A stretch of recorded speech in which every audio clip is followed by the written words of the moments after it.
So I want to show you guys an example of the White's Classic 3. So we're going back in time, and I ran it over my test blocks, and I'm really impressed with what I see with silver. And these things here that you can really open the discrimination, probably one of the main reasons why silver is tough to come by here at parks and stuff.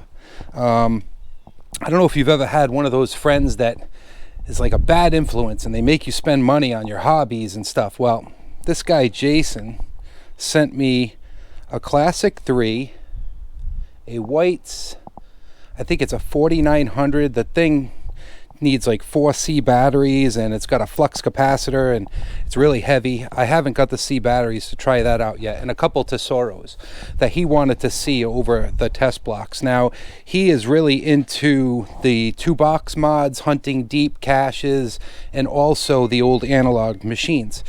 So this is the first one that I've tried. So I have this Tesoro UMax, a Tesoro, I forget the name, and then that White's 4900. So we'll run these through, but I'm impressed with what I see here. Now on these old machines, you can open the disc right up. So frequency, I just left that in the middle. You turn it on like that.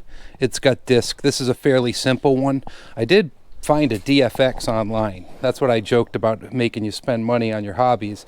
I have a buddy like that who is into motorcycles too, and I'm always spending money on motorcycles. But this White's Classic, you can drop the disc all the way down to even bring in these nails. So the first thing we want to do is we want to get these nails out of here, and it does have a diagram. It lets you chop them right up. We'll go a little higher on it. All right, now let's go through the blocks. So level 1, same plane on a dime. And we're going to see what this does on deep silver in the test garden too. So it's nailing that dime. Here's a nickel.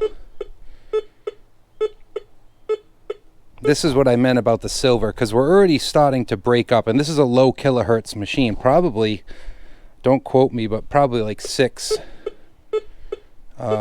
I know that they ran really low, so it's starting to chop up on that nickel already.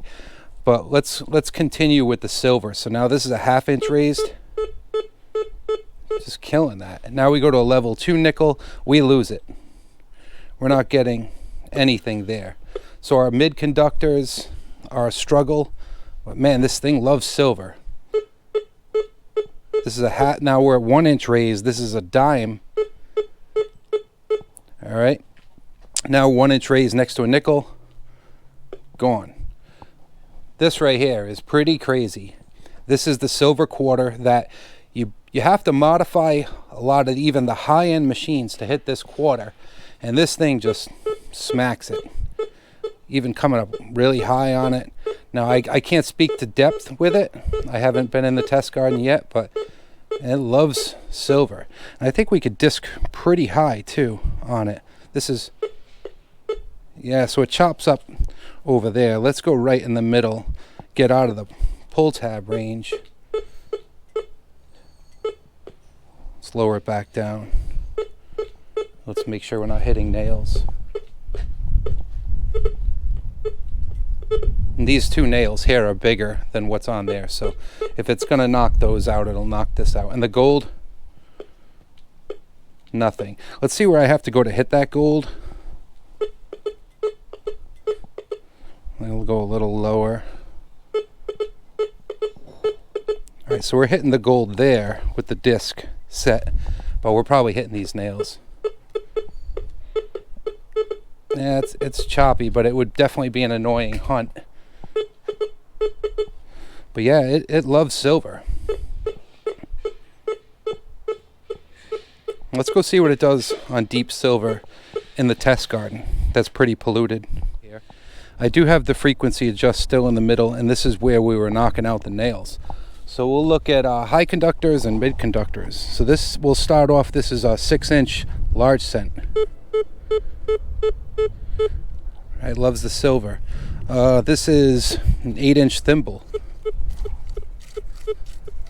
A little whisper on it. 8 inch harmonica reed.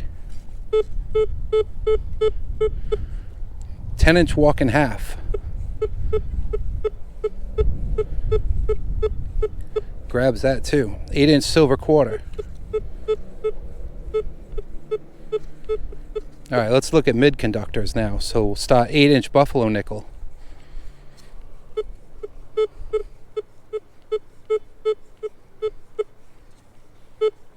It's trying. And 10-inch V nickel.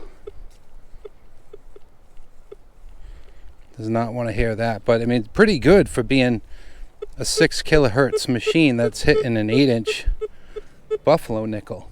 Let's check our small gold over here. So the 1-inch gold, 2-inch gold. No, it's not going to hit that.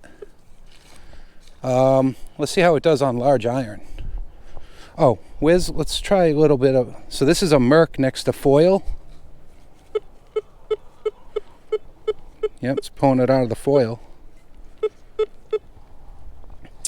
And iron, so the large iron sidestep.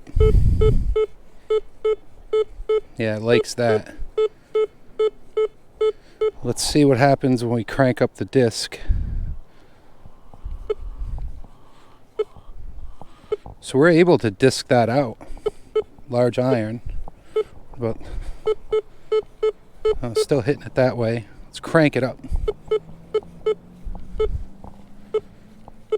So it knocks it out a lot. Now I have the disc all the way maxed. Let's see if it'll still hit silver. This thing is a silver magnet. 6-inch large cent. And that is disc maxed out. So we're not going to hit these mid conductors anymore, I don't think. Well, it's hitting that. It's hitting a buffalo nickel at 8 inches. 8-inch silver quarter. Yep. So it doesn't, the max still keeps the silver coming in, which is great. 8-inch harmonica reed, max disc. No, that's not really coming through. Let's put this back down. I gotta lower it a little more.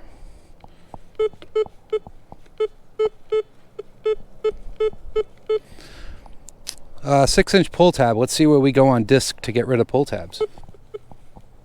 It's pretty much going right there where I've been keeping it for nails.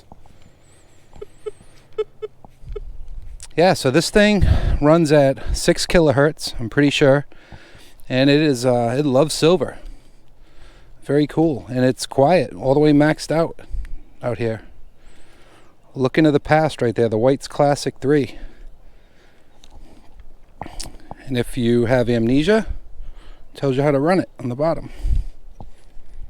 This takes 8 AA batteries. I have to get C for that 4900. Has an all metal mode too. You push the trigger forward. I'm sure that'll hit the gold.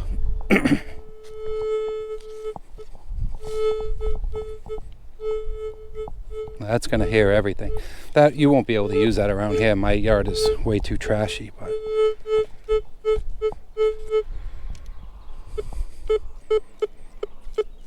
very cool technology. That DFX I have coming in is White's first machine that runs simultaneous multi-frequency, 3 kilohertz and 15 kilohertz. So I'm excited to see how that does.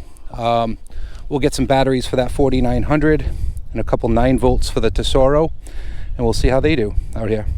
Thanks for watching.